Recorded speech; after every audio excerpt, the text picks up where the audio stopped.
Should I turn?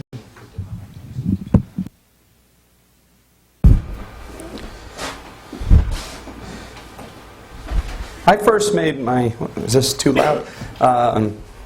Made my first trip to Fee as a college student in 1980. So I've been coming to Fee for 26 years. And I have to say, I'm a pretty cocky guy. And this is the first time I'm really sort of in absolute awe because of the words that Richard Ebeling just gave you. And I would like to show my appreciation one more time, and I hope that you join me.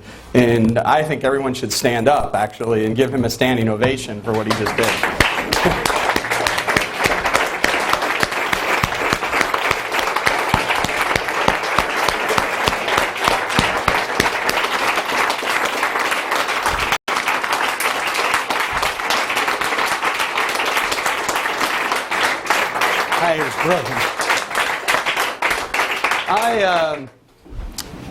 It's actually because of talks just like he gave you that I decided to go and study Austrian economics at the graduate level and devote my life to scholarship.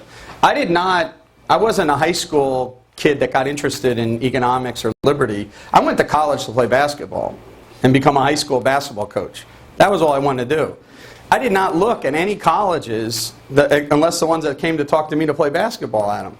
And I went off to a school to play basketball, not where I ended up by going to school later on. It took me 5 years to get out of 4 years of school. A little bit of a slow learner because I had to restart. So I went off to college on a scholarship to play basketball, and I snapped my ankle in half. I came from a family of basketball players. My father drove out to see me, slapped my ankle and said, 2 weeks and a good tape job, you'll be right out there. But I ended up not being able to recover from that, but the school of Grove City College actually invited me to come play basketball for them. So I wasn't going to be able to play at the place that I was on scholarship for anymore. I could go to Grove City. And I wanted to be a gym teacher, because that's what high school, either a history teacher or a gym teacher, that's what high school basketball coaches teach, And my dad said, maybe this basketball thing might not work out for you. Why don't you at least get some business courses? And so I had to take economics as a required course. And a lot of people take economics as a required course, right? When they take it, they're like, this is horrible, And but I took it and I fell in love with it. I had a great teacher of economics, Hans Senholz. Fantastic teacher of economics, very dynamic person, great lecturer and everything like that. So I decided not to be a basketball coach. But I also didn't decide I was going to be a scholar. That's a little bit of a jump, right, from basketball coach to scholar. So what I was going to do was be a sports agent. It's a very easy evolution. You start out dreaming you're going to be a player, and then you stop dreaming you're going to be a player, so you become a coach, and then you realize that's not going to work, and then at least make money around it and hang around. So I wanted to go to law school, and then become a sports agent. And anyway, as things went on, I got exposed to people at Fee, Bettina B.N. Graves, other people, and they mentor you through the Institute for Humane Studies with Walter Grinder, and they mentor you, and they give you, these kind of opportunities to come to weeks like this. And eventually, you sort of wake up one day, and I was working a job, and Leonard Reed sent me a book. And out of the blue, The Path to Duty. This is in the fall of 1983. I was working. I graduated from college, and now I was working. And it's had a little note in it. And he said, "Liberty needs thinkers like you."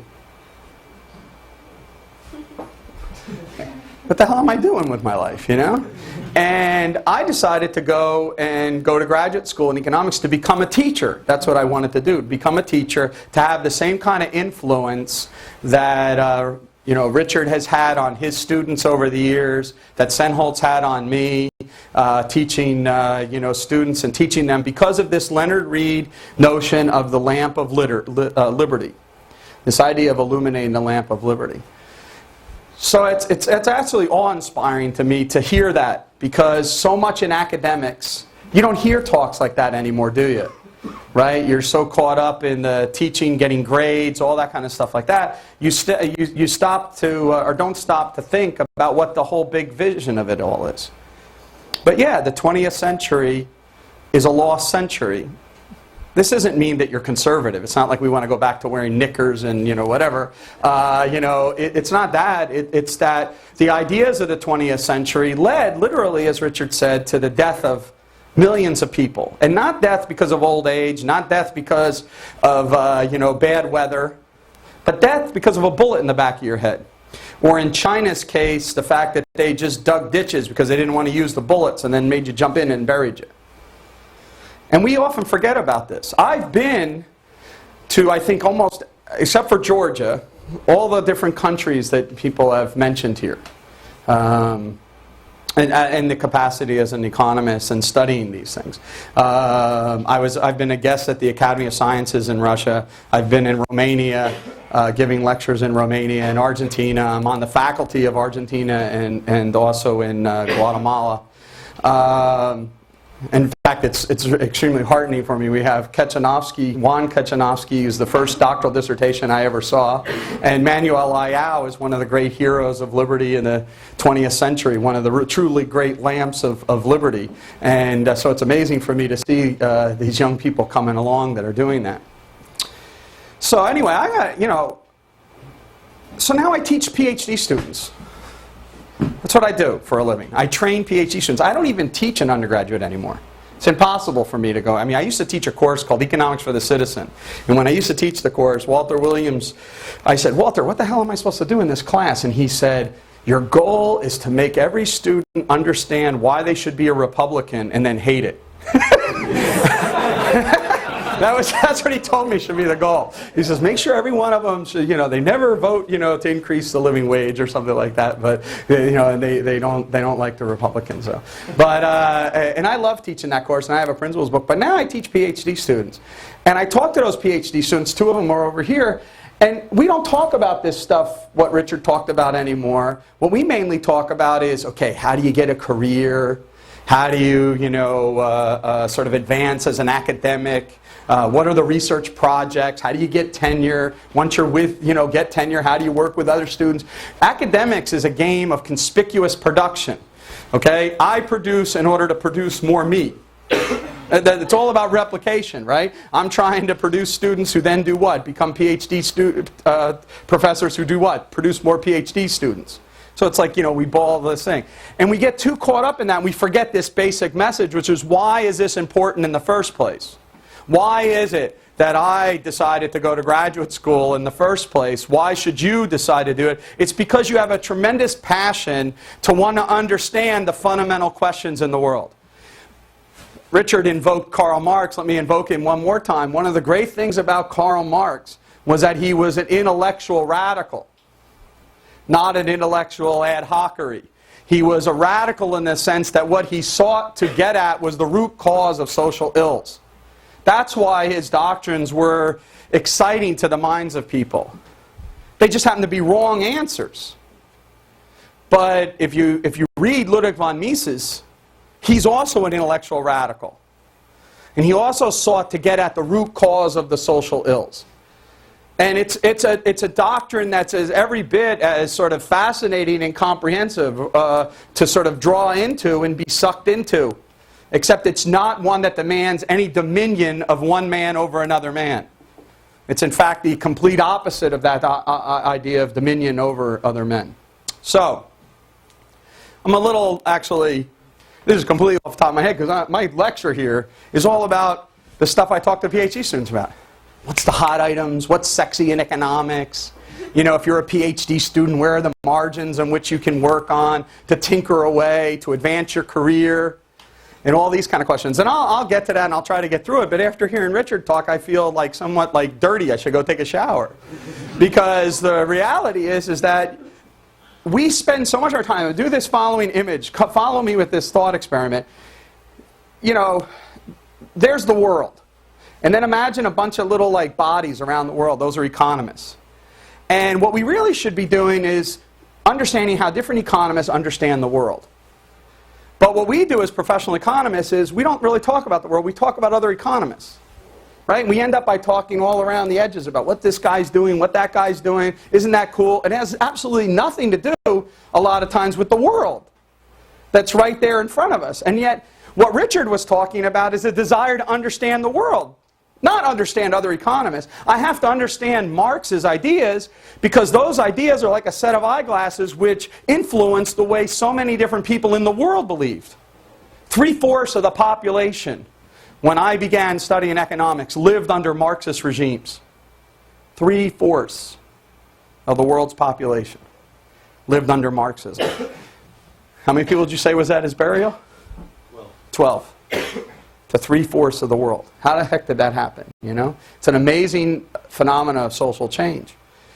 So, please bear with me. Recognize my own embarrassment by trying to talk to you about the way in which a PhD student or a young faculty member in economics tries to sort of find their way in the economics profession right now, because that's what my talk is about. It's Austrian economics in the contemporary intellectual landscape of the social sciences. Going along with one of Richard's themes, it is a good century to be an Austrian economist.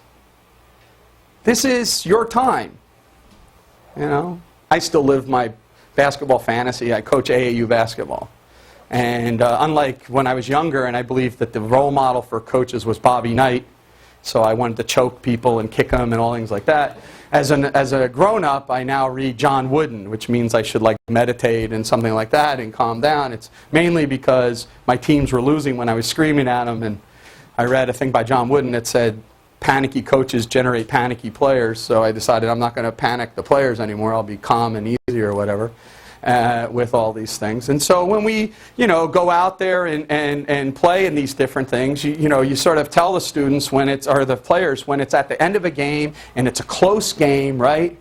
What do you say to them? You know, you want them to win, right? And you want to give them, you don't tell them, guys, you made a nice effort, it's going to fall short. You know, the Marxist team is going to fast break you. You know, so you're in trouble. What you say is, it's your time. Now's your time.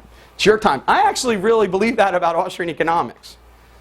Keynesianism is dead as an intellectual idea. Okay? Marxism is dead. Collectivism is dead as an intellectual idea.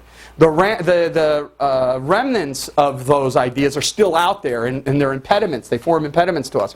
But the only thing between freedom, the impediment to freedom in economic policy nowadays are interest groups, not ideas. It's not ideas. Remember in my talk today I said that when Keynes came along he was pushing an open door, right? It was already like a screen door that was already open, and Keynes just pushed through it. That's because the ideas of laissez-faire had been eroded so much by the intellectual criticisms of over the previous 40 years that when Keynes came along, it was like pushing an open door.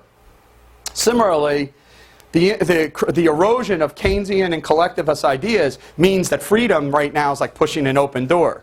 It's just that the only thing that's standing in its way is really blatant, like interest group logic and things like that. There's no legitimate intellectual agenda for statism at all. It's pure politics. And when that's the case, you've now delegitimized any kind of romanticism. There's any kind of romanticism. So, it's a very exciting time, I think, to be studying these ideas. And I will try to present this. This is what I mean by this exciting time. During the period of time when Mises and Hayek were trying to fight the battle, when Israel Kirzner was trying to make a professional career, it was precisely at the worst possible time for those ideas to make any sense, because the 19th century of political economy, the questions through technical sophistication had so narrowed that they strangled the intellectual quest of a broader philosophical economics. But we found that through that narrowing, that didn't add anything to our thought. So in fact, we've in fact widened the questions in economics again today. Some of you might lament that because it goes under the term economic imperialism or these kind of, but all of those things can be added as a return of political economy in the late 20th century. And that's an exciting time to be an Austrian economist,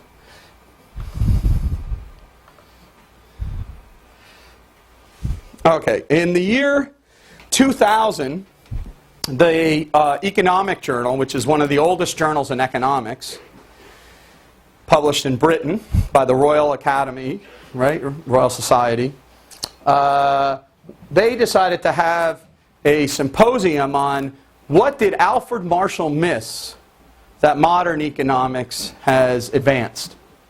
Because Marshall was the state-of-the-art of economics in the year 1900. So how much have we gained? How much have we lost in this period of time? And William Baumol was commissioned to write the article. And that's Marshall. And according to Baumol, what he missed was Keynesianism, obviously. He wasn't a Keynesian. And then the second thing, according to Baumol, was the entrepreneurial element in the market process. Basically, Israel Kirzner, Joseph Schumpeter, and Mises, basically. Well, what did the Austrians argue that Marshall missed? Because they were the arch nemesis, in some sense, of Marshall. Because Marshall's the beginning of what Professor Kirzner was talking about as the derailing of the neoclassical model into an emphasis on statics. And so it's an interesting exercise, intellectual exercise, to read the following 3 books.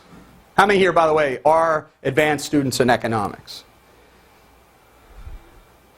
Okay, so it's a few students, but most of how many have had intermediate microeconomics? Intermediate level microeconomics. Microeconomics with calculus or whatever, right? Okay, so here's a quick intellectual exercise for you. Read Alfred Marshall's Principles of Economics. All right, then read Milton Friedman's provisional text in price theory, and then read Hal Varian's microeconomic analysis. And here's what you'll find out. All of the graphs and calculus proofs in Marshall are in the footnotes. Because what Marshall thought was important was the narrative about the way in which markets operate. The proofs of the efficiencies of markets were stuff in the footnotes. By the time you get to Friedman, the order's reversed. The text is all about the proofs and the graphs, but at least in the footnotes he has the narrative. He retains the narrative.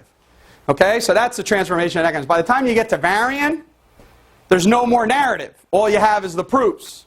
So, as Deirdre McCloskey puts it, all we're left with is our Jewish Korean friend, Max Yu. That's a joke for those of you who understand mathematics. Obviously, most of you don't. So we price theory is about maximize utility subject to a constraint. Okay, so. What did the Austrians argue? The Austrians argued that Marshall missed out on complete subjectivism, the completeness of subjectivism. He had this idea of the 2 blades of the scissors and 1 blade. The Austrians believe there's 2 blades of the scissors too. It's just that they're made of the same stuff, the human imagination, the human evaluation. Marshall wanted to sneak back in the Ricardian notion of the cost of production or long-term cost as being the determining factor along with subjective evaluations. And, as you can see, the entrepreneurial element. So what Marshall missed, we're going to highlight is this entrepreneurial element. Therefore, there's an arbitrage opportunity. And that's what we're going to look at. So what are the interesting trends in economics? Let's start with our Nobel Prize winners of where we can learn about economics. So the first one is F.A. Hayek. Nobel Prize, emphasis on decentralized decision-making, information embedded in the price system, the learning function of social institutions. So this is an extremely important research project. Conditions for social coordination as an overarching theme in his work in law, economics, and politics. Again, a very wide-ranging research program in political economy. Here's another cool cat. Jim Buchanan, who's one of my teachers, okay, Nobel Prize winner in 1986. What is his view? He insisted as a methodological rule in the behavioral symmetry. If you're going to assume that economic actors are self-interested, well, you better assume political actors are self-interested. There has to be behavioral symmetry. If you're going to assume that economic actors are ill-informed, what? Well, political actors have to be ill-informed. As a modeling strategy, you can't have, it's like comparing theory and reality. One of the reasons why socialism sometimes got overly emphasized as being good was because we did a wrong comparison. We would compare real-world capitalism, say the Great Depression, with theoretical socialism, nirvana. And then we'd say, the Great Depression pretty much stinks. But socialism would be great, wouldn't it? You know? What you need to do is compare apples and apples, right? So you have to compare reality with reality or theory with theory, but never theory against reality unless it's your own system. Okay? But not across systems. So Buchanan was sort of making this point about the behavioral symmetry. Okay? And, political actors in the voting booth or running for office are situated in bureaucracies are just like people in grocery stores. And what that leads to is a death of the romantic notion of politics and the idea of a benevolent despot. Politics can be modeled as if everyday people, neither sinner nor saint, but certainly not a saint that's in power. The other emphasis of Buchanan is on exchange behavior and the institutions. Economics is about exchange activity and the institutions within which that exchange activity takes place. And the focus of the analytical attention on the rules of the game. There's another guy, Ronald Coase. All right? 1991 Nobel Prize winner, emphasis on how alternative legal arrangements impact economic performance. Demonstrate the intellectual bankruptcy of Pigovian welfare economics, the idea that if you have a market failure, you tax it. If you're overproducing an externality, you tax it. If you're underproducing, you would subsidize it, and therefore you would bring marginal private and social marginal costs in line. He shows how that scheme doesn't work as a policy tool. And again, the focus on the institutional framework within which economic activity takes place. Douglas North. Again, what are the most interesting trends in economics? Nobel Prize winner 1993. Again, emphasis on the institutional context. The broad political and legal systems within which economic activity takes place. The bottom of that hourglass that I was talking about. So what's the value added of Austrian economics? What's still missing in the picture is an understanding of how a market society adjusts to constantly changing circumstances. How within this institutional framework of private property and freedom of contract, the entrepreneur is constantly finding the new opportunities for exchange and the new opportunities for innovation. And if you want to look at the economists who had the most to add to that dialogue, it's Ludwig von Mises. Not only does Mises have the institutional framework and the idea of ideas, the idea of liberty is Western, all right? The idea of what is the sanctity of... My favorite chapter of Human Action is chapter on human society, in which he explains the underlying social cooperation of the division of labor and all the prerequisites of that. You've heard this week about monetary calculation and everything. I'll give you a book. Anyone here a finance major? Okay, so I'll give you a book, a really easy reading book to read by Peter Bernstein called Against the Gods. Anyone heard about it?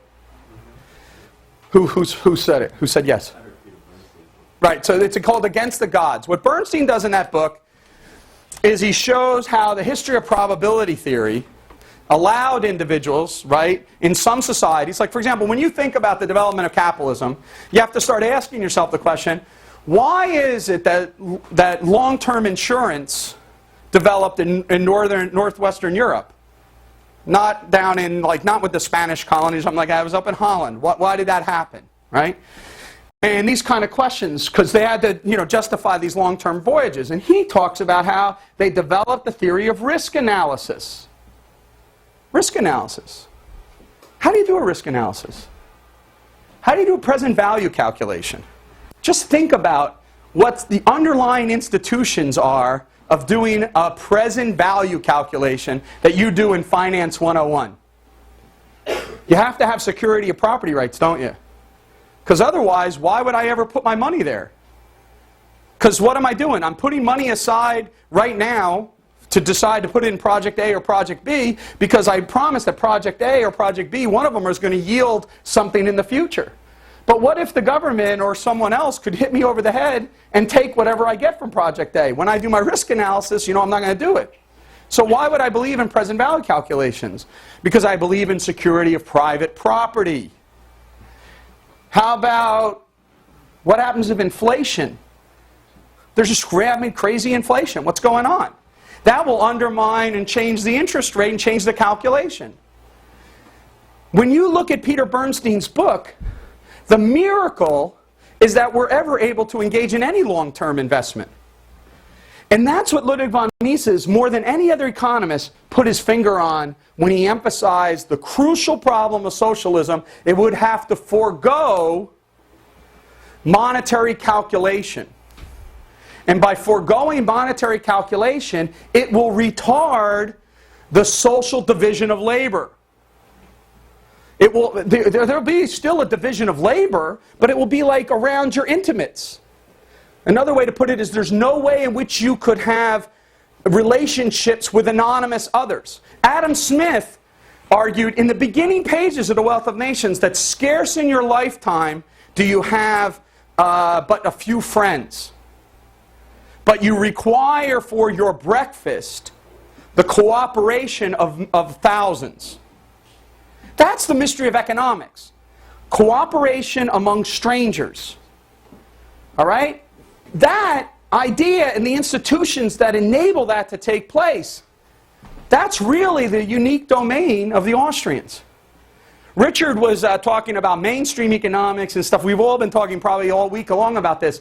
If you actually look at my lecture from this morning, this afternoon, what I was trying to tell you is that there is a main line of economics. Mainline economics, from Adam Smith and David Hume to F.A. Hayek, Jim Buchanan, the guys I mentioned here, and Ludwig von Mises, Jim Buchanan, those guys. That's the main line of economics. What do I mean by that? It's the same argument. So if anyone ever says to me, Austrian economics is not mainstream, I laugh at them. I've come to the position, I'm no longer going to apologize for being an Austrian or anything like that. I simply declare victory. Do you explain the Great Depression? No. Right? Did you explain why socialism didn't work? No. Please go home. I teach economics, you teach, I don't know, mumbo jumbo.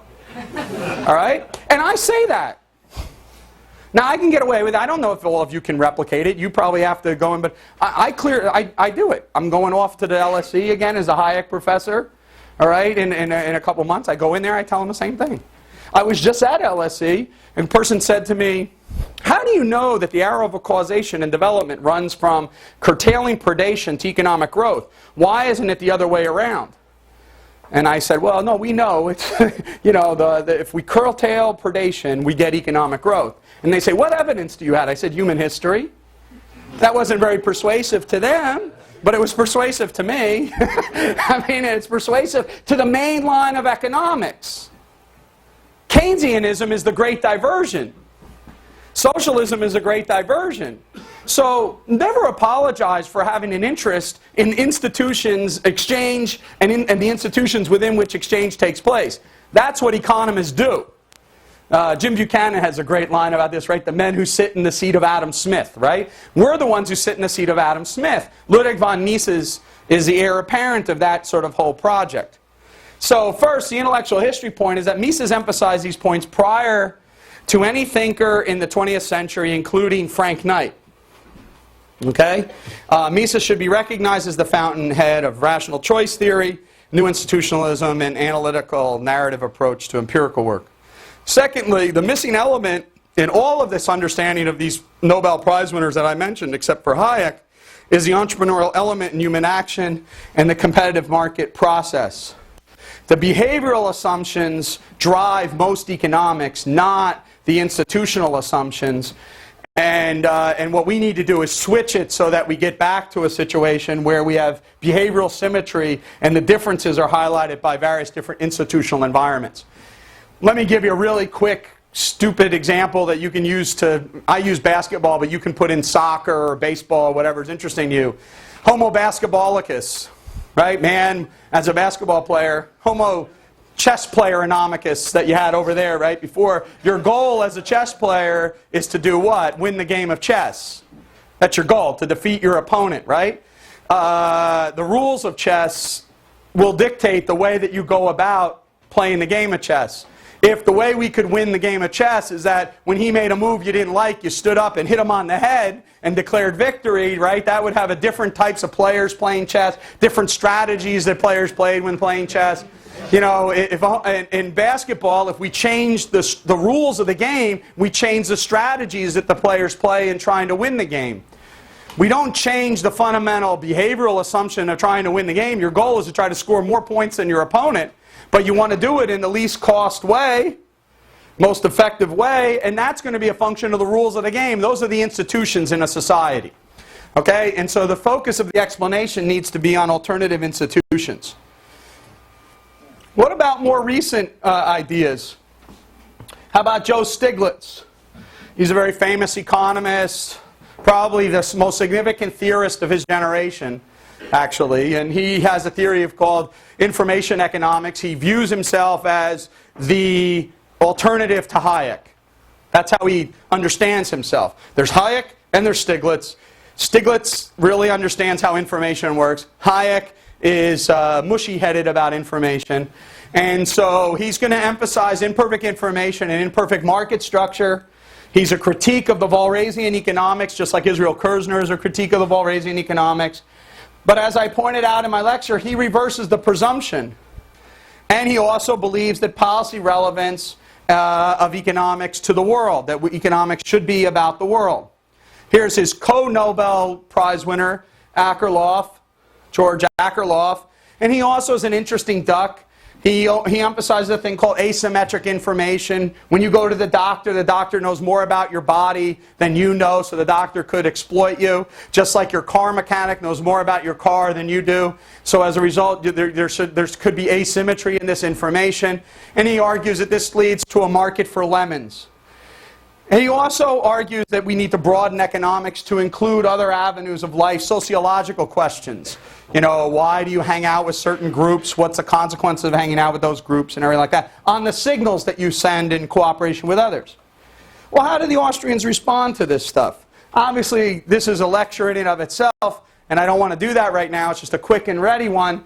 But remember my metaphor that I borrowed from Kirzner about the frictions of the sole of my feet and the ground. It's precisely because of the asymmetries in information that markets work. We have the gentleman, you know, you're from Russia, that's via New York. Is that your deal? The Columbia Woods kid? Right? You're from Columbia, right? Yeah. So you want to go and make money, right? Right. How are you going to make money? There's going to have to be some asymmetry of information. Because a profit opportunity known to everyone is realized by nobody. So everyone got me, right? A profit opportunity known to everyone is going to be realized by nobody because everyone will go to reach it and therefore it will dissipate, okay? So there has to be some kind of imperfection in the information that says that you know where the profit opportunity lies and someone else doesn't. That's why they sit there and say, oh, I should have had a V8, you know? And so information economics is better than the previous perfect knowledge economics. And as such, Stiglitz trumps Lucas. So from a free market point of view, this is a little crazy. But as a research-inspiring figure, Bob Lucas and the New Classical Revolution, they defended the market by saying that the market never failed because it was this frictionless machine. So Lucas, in fact, says in the Great Depression, people went on vacation. That's a direct quote. He can't argue that there was involuntary unemployment because if there's involuntary unemployment, markets have problems. So Lucas argues there's only voluntary unemployment. Voluntary unemployment is what you're doing right now this week. Right? You're on vacation. Congratulations to all of you because you chose to spend your vacation at Fee rather than, you know, at the beach or whatever. But nevertheless, that's not really a research-inspiring thing. So at least Stiglitz admits these things in the world. And his critique of Walrasian economics is right on target. But he fails to appreciate the dynamic adjustment qualities that are inherent in disequilibrium prices. The stuff Kirzner was talking about. How the ex-ante and ex-post, right? For the way I like to think about the market, it has three different functions. An ex-ante role of prices, An ex post role of prices, and the law of pure profit makes sure that we take our ex ante expectations, ex post realizations, and the discrepancy between those leads us to learn how to readjust our plans. That's right. The market, through the array of relative prices, gives us and communicates to us ex ante information. The profit and loss statements tell us the ex post information, and the discrepancy between those, the imperfection between those, is what leads to learning and development in markets. That's a disequilibrium price coordination story. Stiglitz is completely absent of that. Okay? And finally, these Akerlof problems lead to Hayekian solutions. Markets are, in fact, discovery procedures where we learn all sorts of things, like, for example, reputations that overcome, Lemon's problems. Again, the soles of my feet and the ground. It's only the imperfections that make the market work. A market without imperfections would not work. Let me get crazily technical here for a second. Richard will get into this. Austrian economics started to recognize this with what was called the paradox of perfect knowledge. Holmes and Moriarty. Right? Think about it. Holmes' nemesis is Moriarty. Moriarty's nemesis is Holmes. Holmes, they want to get on the train. What is it, to leave Dover or something, right? So Holmes knows that Moriarty knows that Holmes knows. So what the hell do they both do? Think about that game, right? Imagine if he knew exactly all the strategy sets that you knew and had perfect foresight of what move you would make. So you say, I'm going to move my pawn. You say, I know he's going to move the pawn. You know he knows he's going to move the pawn. Right? You would sit there and stare at each other for the entire time. You wouldn't move. And as a result, no action would take place. That's the problem. Perfect knowledge can't define how you get to equilibrium. It can only define once you're already in it. But it can't do any kind of learning about how you get there. And so unless we start moving in this more disequilibrium way, we're not going to make progress theoretically. A la Kerzner. This enters into Israel Kerzner's idea. So Kerzner's emphasis on the uncertainty, the sheer ignorance. I'm sure this is, I guess Horowitz talked about these issues and whatnot. So, in the contemporary intellectual landscape, you have Stiglitz and Akerlof and all these people, and then you have the Austrians. The Austrians need to engage those guys. That's my point here. There's an intellectual arbitrage opportunity because despite whatever advances those guys are making theoretically, they're missing out. They have a theory of the market without the entrepreneur, and as a result, they're doing Hamlet without the prince. So the Austrians have a role to play in pushing forward this agenda. These are other interesting guys. Now we move away from the Nobel Prize winners into John Bates Clark Award winners. Andre Schleifer, who I consider, he's a somewhat scandalous figure, but I actually consider him the greatest current mainstream economist. Not mainline economist. That might be me. No, I'm only kidding. But mainstream economist would be Andre Schleifer. And the John Bates Clark Award goes to the best economist under the age of 40. And Schleifer's work is someone that you should look up. This is a neat thing that he has devised, which is called an institutional production possibility frontier. And on this frontier, what we're talking about here is minimizing predation, both of private and public. So you want to minimize the predation. And there's various different mechanisms for warding off predation. In Schleifer's mindset, socialism, public ownership, means that you minimize the opportunity of private predation, simply because you don't allow private actors to do anything, but you maximize the chances for public predation. Whereas under self-government, you minimize the chances of public predation because the government doesn't have much control, but you then maximize the opportunities for private predation. I think this is wrong, but I think the key issue here is that he's putting on the table that the purpose of economics is to study how we minimize predation. And again, remember the theme of my talk this afternoon. We go all the way back to Adam Smith. And what's Adam Smith's first principle? Security of persons and property. Right? Minimize predation. We're back again to the Smithian sort of argument after all of these arguments that moved us away from Smith. Vernon Smith, who's my colleague at GMU, on the idea of experimental economics. It's getting late, so I'm going to blow through these things so we can get some questions. Stephen Levitt and John List. John List doesn't have the John Bates Clark Award, but he will get it, is my prediction. He is a fascinating story, this guy, in the academic world. This is a little bit of sociology of academics. You want to go to graduate school? Go to the best school that you can get into that will pay your full way. If you want to get into a really good school in economics, you better have a 780 or higher on your GRE in math. Okay? That's just like a reality. Go to the best school that will get you in, okay? That will pay your full way. Now, John List went to University of Wyoming. Not on anyone's list of a good school. Why did John List go to University of Wyoming? He went, similar to me, but a different sport. He was a golfer. He got a scholarship to the University of Wyoming to golf. Now, by the way, Wyoming's not a hotbed for golf. So like me, he must not have been that good in his sport. Right? But he ended up by just staying there and studying economics. Got his PhD in economics. And his first teaching job was University of Central Florida. Again, not a title that rolls off your tongue. University of Central Florida. Right? It's going nowhere in the academic profession, right? It's like, you know, you're hanging out in the middle of, like, you might as well just be working at Disneyland, you know, and say you're working at Disneyland. Where does he teach now? University of Chicago. How the hell did he do that?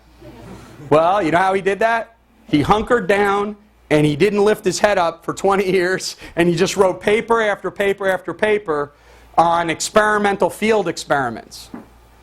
And he has created a niche for himself in the academic world. He's an extremely ambitious guy, and what he does is he looks at things like, for example, the market for trading cards in baseball. He looks at natural experiments, where Vernon Smith looks at laboratory experiments. And he sets up lab experiments with students. What he did was he found similar experiments but exist in the real world. So Stephen Levitt, for example, who championed this, he found it by looking at sumo wrestlers in Japan and looking at whether or not the sumo wrestlers actually cheat with one another. And he found out that they did, and it was very rational for them to do so. He looked at hockey, TV, abortion. He explains the decline in the crime rate, Levitt, by the passage of Roe v. Wade. Okay? So right now he's on the New York Times bestseller list for the last year and a half with a book called Freakonomics. I mean, you probably have heard of this book, Freakonomics. He's been on TV and everything like that. What's his argument about the abortion case is that people who commit crimes tend to be people who were born into poor economic conditions.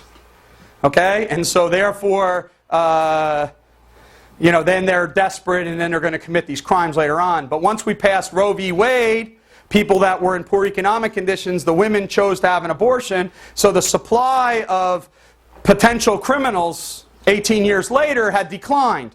And so it had nothing to do with Rudolph Giuliani, you know, doing his policies in New York City or anything like that. It has to do with the decline in the birth rate of children that were unwanted that would have been criminals later on. Now, this has been questioned by other people and stuff. I mean, but that's the hypothesis he put forward. And of course, when you put forward hypotheses like that, people listen. Right? Like if I put, you know, think about this. One of the questions I ask, you know, students all the time, or job candidates, is what's the craziest thing, or the craziest hypothesis you've thought about this year? Most economists are boring as hell, right? You know, you know, what's the craziest thing? Well, the interest rate might do. You know, they're like, okay, please shoot me in the head. You know? At least Levitt. Here's one of Levitt's things. Why is it that gang leaders, drug dealers, live with their moms? He asked that question. He, in a weird twist of fate, he befriended a guy who got the books of the biggest crack dealer in Chicago. Right? It was the books, the accounting books. They don't make any money. So they have to live with their moms. The only people that make money are the very high up on the list, not the people that are down there. So the guys like, The Game or whatever, right? The rap singer, right? Took 5 in the chest or whatever, selling his crack, right? He lives with his mom, right? He was living with his mom, right? He's rich now, singing rap songs about getting shot in the chest, but he wasn't when he did that, so. The whole idea is the natural experiment methodology, which is to simulate meeting cerebus paribus clauses. Again, this stuff is not right, but it represents arbitrage opportunities because what they're opening up is how individuals strategize in disequilibrium.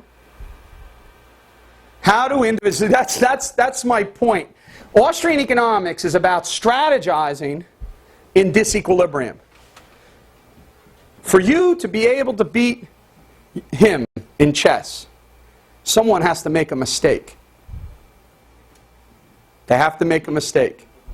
Otherwise, you should just have a draw. A mistake has to be made. What? But sometimes it's happening with that. Maybe it's not the best. It might not be the best. That's what I just said. If no one makes a mistake, it's a draw. Yeah. It might not be the best example because white moves first, so it's got an advantage. But anyway. Oh, I don't know. I mean, okay. So let me use tic-tac-toe as instead. Did you ever see the movie War Games? Right at the end, the guy says, "Mr. Falcon," the computer. The only way to win this game is to not to play at all. It's about nuclear disarmament. You guys don't know any cultural references, yeah. All right, so strategizing in disequilibrium. What are the other interesting trends? This is this year's John Bates Clark Award winner.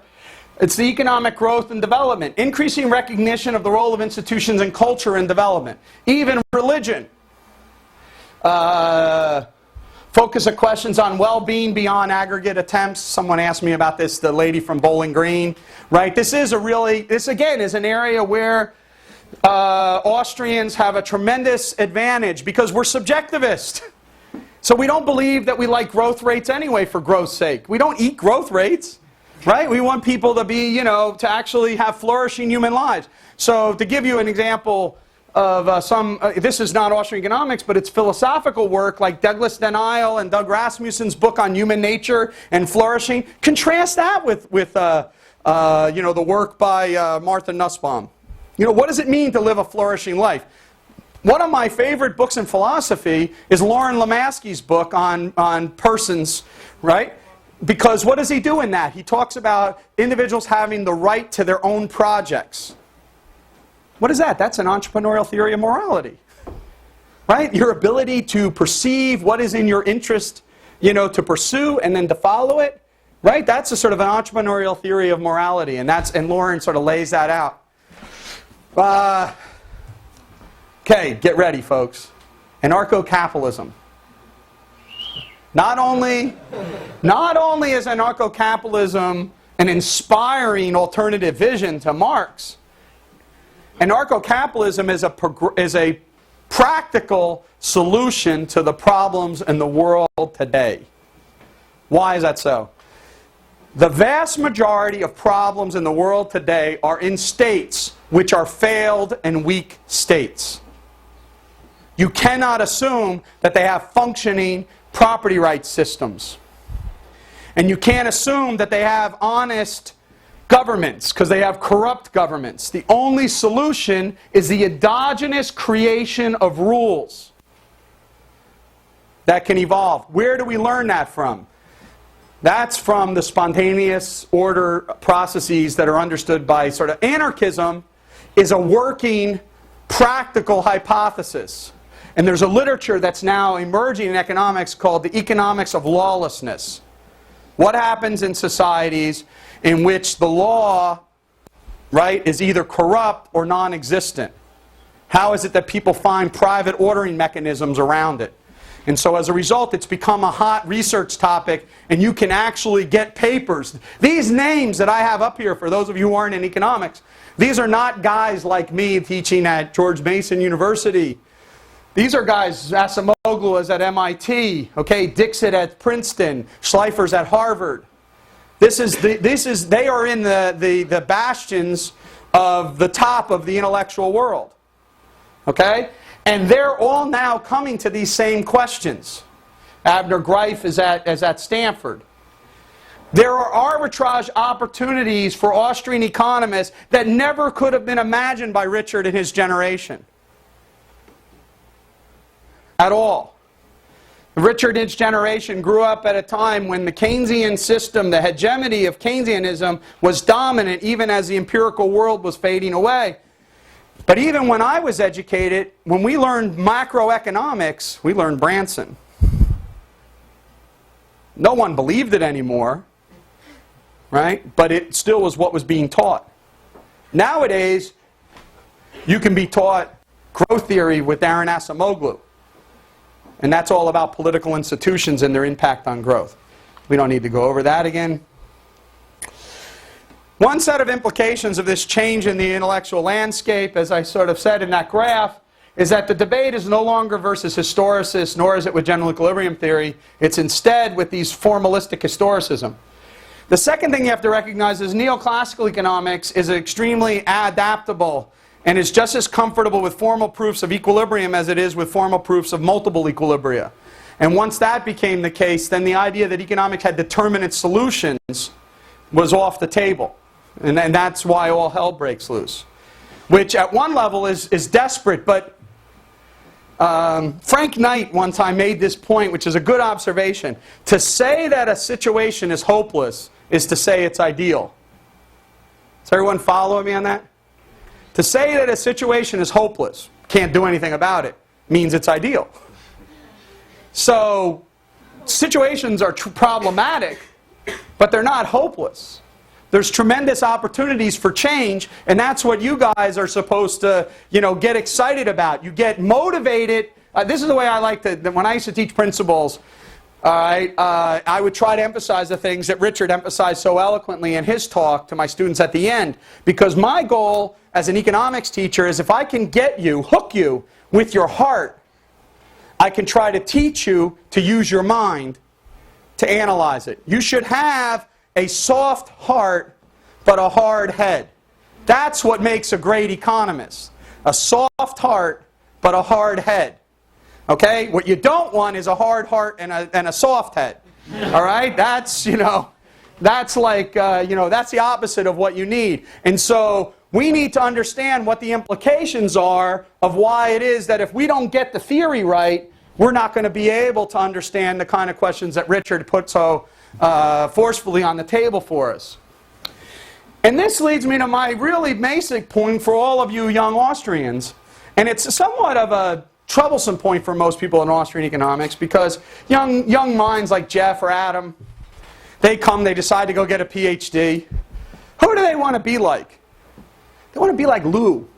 It's like be like Mike. They want to be like Lou. Right? So they want to all be like Lou or Murray or something like that. They want to be a theorist. But there's only really room for like one theorist in every generation. The vast majority of us are applied political economists. We could do much better by looking out the window and trying to make sense of the world out there. My argument is that we need to get more historical before we can reestablish the theoretical perspective. That is, we have to prove our historical weight, okay, or our ability to understand the world out in front of us before we convince people of the theoretical beauty of the system. How are we going to accomplish, how do Austrians, here, wait a minute, this actually is worth seeing. I'll try to P, right, Jeff? No? What am I trying to do, Jeff? I want to go backwards in time. P now. What? A P now will do it. No? See?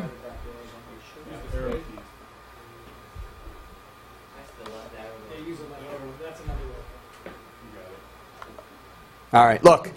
Here's another way to look at this. We can divide the world up into two different sorts of problem situations, simple and complex. And we can divide the world into social order or social disorder. And this is the intellectual landscape of economics. Sort of neoclassical economists believe that we can arrive at economic order, but we can only do so if we exist within a simple problem situation. Infinite numbers of buyers and sellers with perfect information. Okay? Heterodox economists, guys like post-Keynesians, you know, these guys, they believe that if we were in the simple world, we could get economic order, but we don't live in a world that's simple. We live in a complex world. They call it a, what's the word that Davidson always uses? Non-ergodic. A non-ergodic world. It means that the world doesn't operate like the way the thermostat works here. Right? Everyone know how the thermostat works in this room? Right? If we were in a non-ergodic system, like it would be really hot over here and like freezing over there, like because the world would be all hell on a bad, you know, there wouldn't be any ordering mechanisms. And so in that world we get economic disorder. Non-economists believe even in a world of simple things there's chaos going on. And the Austrians believe that in a complex problem situation we still nevertheless get economic order through the entrepreneurial process. It's this box where all the interesting, right, where exchange and the institutions within which exchange takes place matter. So how do the Austrians, you know, pull this off? It's that the Austrians rely on these institutions to be learning devices for the orientation in their coordination with one another. These institutions work to ameliorate the conflicts and promote economic coordination and social cooperation, such as monetary calculation.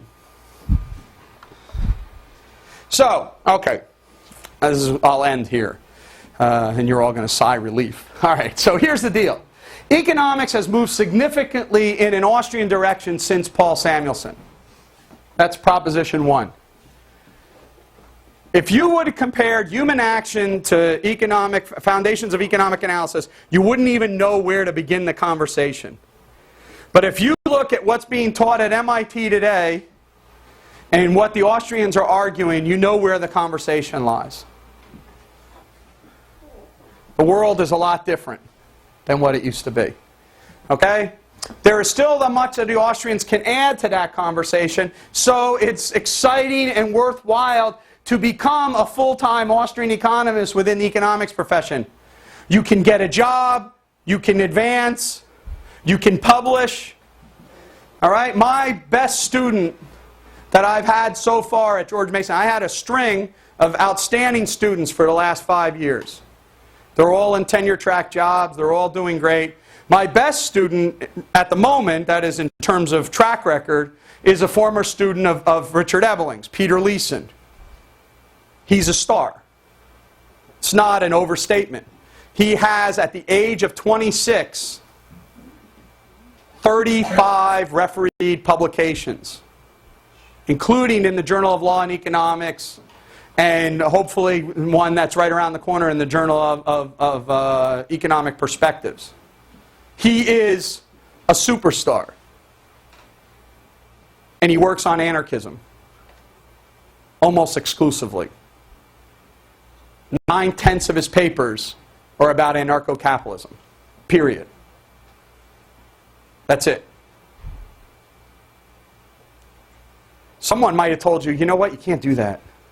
You can't have a career if you do that. Of course you can. You just have to be good at it. Can't have a career if you're bad, right? You can't do bad work and then say, oh well, geez, they're bad at me, right? They're mad at me, so they don't let me do it. You have to be very good. You have to overcome the odds. You have to know what the weakest parts of your argument are and then work on it. Pete wakes up every morning to go to work and loves it. You can't have a better job than that. I wake up every morning thrilled to go to work. Richard wakes up, he has a life challenge. It's a calling. It's a calling. Being a professor, being an intellectual with these ideas is a calling. There's no better way to make a living. It's great. Even all the crap you have to put up with in academia, it's nothing compared to the wonderment of playing and wrestling around with ideas. Austrian economics is a winning proposition, not a losing one. Don't ever allow anyone to tell you that you shouldn't study Austrian economics because you can't make a career doing it, precisely because they don't know. Because the person who's telling you that is probably 20 years older than me. And he's thinking about a world when Paul Samuelson dominated. And in that world, it took a tremendous amount of courage and intellectual chutzpah for people to do it. But in the world that we live in today, socialism collapsed. Keynesianism collapsed. Okay? Development planning collapsed. Who's your opponent? Some guys that think you have to draw squiggles to be a scientist? What are they? Compared to a guy that did what? You know, had 12 people at his burial and then had 3/4 of the world. That was a force. That was a juggernaut. These guys, they're you know who Sir William Petty is? Does anyone know? Yeah. What year? 1650-ish? Yeah. So you're the only person in the room who knows him. He wrote a book called The Arithmetic of Political Economy. He argued that for political economy to be truly scientific, it would have to be redone in mathematical form. That's Paul Samuelson. Now, normally no one knows who William Petty is, and that makes my point. Right? So I had a smart ass in the room. All right? The point is that this is a blip in the mainstream of economics, not the dominant view of economics. The main insight is for the propositions to matter, not for the form in which I present those propositions to matter. So it's about the propositions. There's no better time to be working on these issues. The economic and social world is just too damn interesting to let academic apparatchiksm get in the way of your intellectual curiosity. You want to understand the world, you need to go out there and understand it. Don't respond to the academic apparatchiksm, respond to your intellectual curiosity. Economics, when done best, is exceedingly relevant. It can answer the questions that Richard put on the table for us. If you are an ideological eunuch and you can't understand or appreciate what Richard was talking about, don't join the dance. It's not that you're not welcome. Go ahead, do something else. You could bowl, you could do that, but just don't do economics. Do economics because the world excites you. There's a passion about wanting to study and understand the world. Finally, again, to regain our theoretical footing, all of us must become experts in doing historically grounded research. All dissertations should be historical, in my opinion. They should all be about problems applied in the world, not about problems on the blackboard. The problem, again, remember the picture, the imagery. Here's the world. Here's all these bodies trying to understand the world. Don't get caught up in the conversation among the bodies. Always talk about the world. Refuse to talk about other economists. Instead, talk about the world and the positions in it, because the world is just too damn interesting. It's too important for human freedom and liberty for us to waste our time talking about whether or not so-and-so on the blackboard is right or wrong. Fix the world outside the window. All right, thanks a lot. And I wish...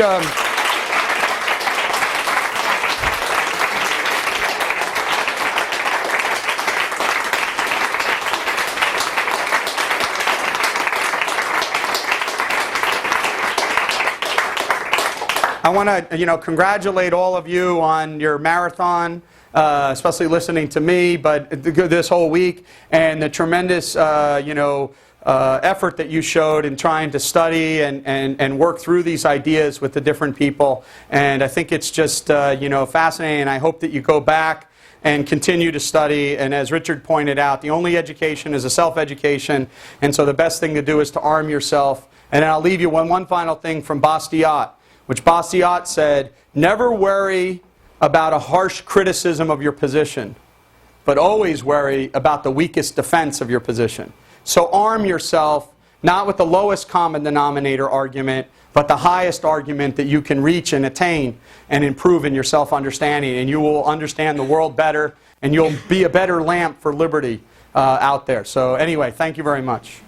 So we're going to go drink.